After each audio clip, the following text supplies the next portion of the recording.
Rebels, maayong buntag. Maayong buntag sa tanan. Mga unta, ito yung sudan na dilis na, alam mo guys, kailangan yung dilis na to yung niluto, yung crispy na dilis na maliliit. Ayan.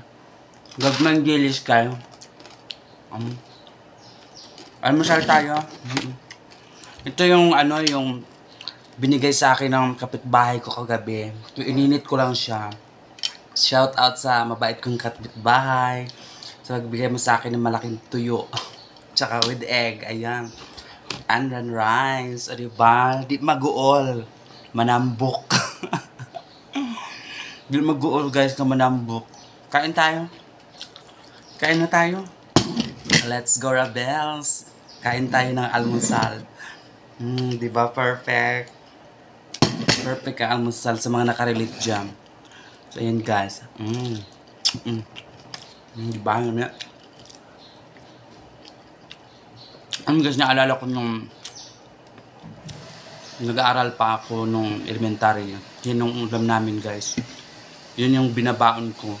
Binabalot ko yung kanin sa dahon. Tapos, yung sa gilid, lagyan ko yung tuyo.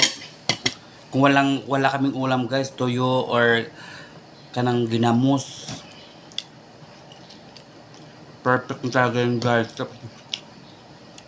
Yung minsan pa, yung mais ang kanin namin. Tapos, ang ulam ginamos din. Tapos, alam nyo ba, pag malapit na ang lunchtime, mag-iba ako ng way kasi nahiya ako sa mga classmate kong sumabay kumain kasi ang sasarap ng mga ulam nila, mga hotdog, mga maling, mga spam, ganyan-ganyan ang ulam nila ng classmate ko dati. Tapos ngayon, nag-iba ako ng place na kinainan kasi nahiya ako. Yun naranasan ko talaga, pero ngayon, ang mga kabataan ngayon, yung mga bagong tubo, naku, napaka-arte na.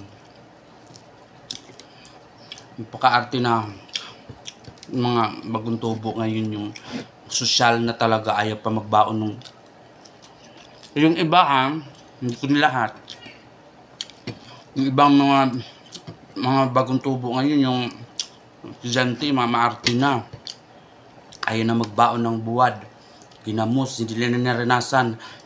Dati, nagbabaon sa yung dahon ng saging, ngayon, social na.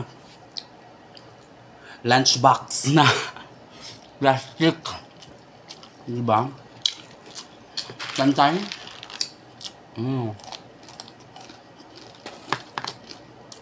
Dami kayo. Saan guys? Yun yung story ko noon guys, yung nag-aaral pa ako ng elementary tsaka high school. Tapos ang layo-layo pa ng layo-layo pang namin nilalakad namin kasi yung layo ng school namin. Biruin mo, magising ako ng madaling araw para magsaing na kasi yung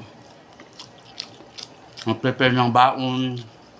Tapos pagkatapos mag-prepare ng baon, maligo. Ang lamig ng tubig, grabe guys kasi madaling araw pero naliligo na ako. Tapos pag medyo maliwanag na, ayan, magumpisa na maglalakad kami guys kasi ang layo ng school namin dati. Yung high school, ang layo. Kaya minsan pagod na pagod kami pagdating doon. Minsan hindi na kami nakaabot ng flag ceremony. Kasi pagod na pagod kami. lalo pag ulan, grabe talaga noon.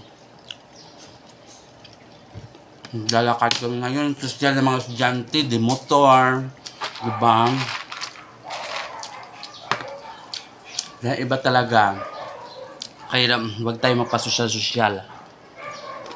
Kaon unsay naa.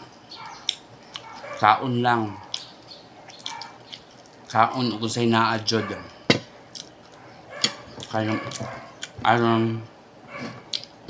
makatipid, ganyan.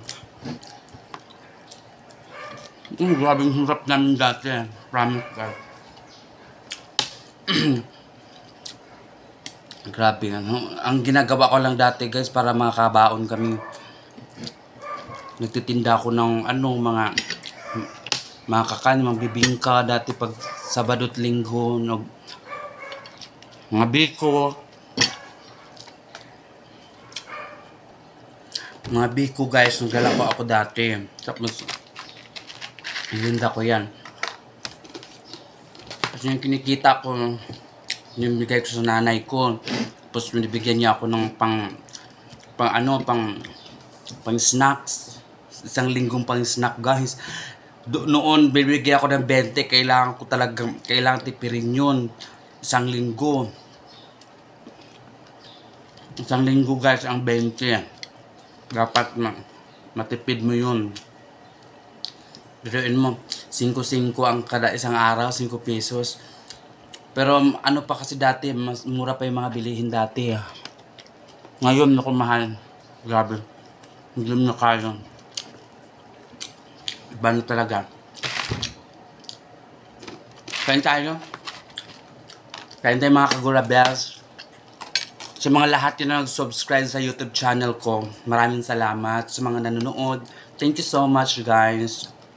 Pasensya na kayo kasi wala akong masyadong may upload ng mga magandang vlog kasi nandito ako sa trabaho.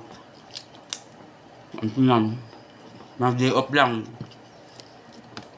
Makagala minsan hindi. Diba? Yung talaga ka. Shout out sa aking ulam. Si Anthony Fernandez. I love you, Bear. Amping dia kanunay. Shout out sa tanang taga Tomas Opos. Sa Barangay Kawayan, Sitio Kapartidusan, shout out.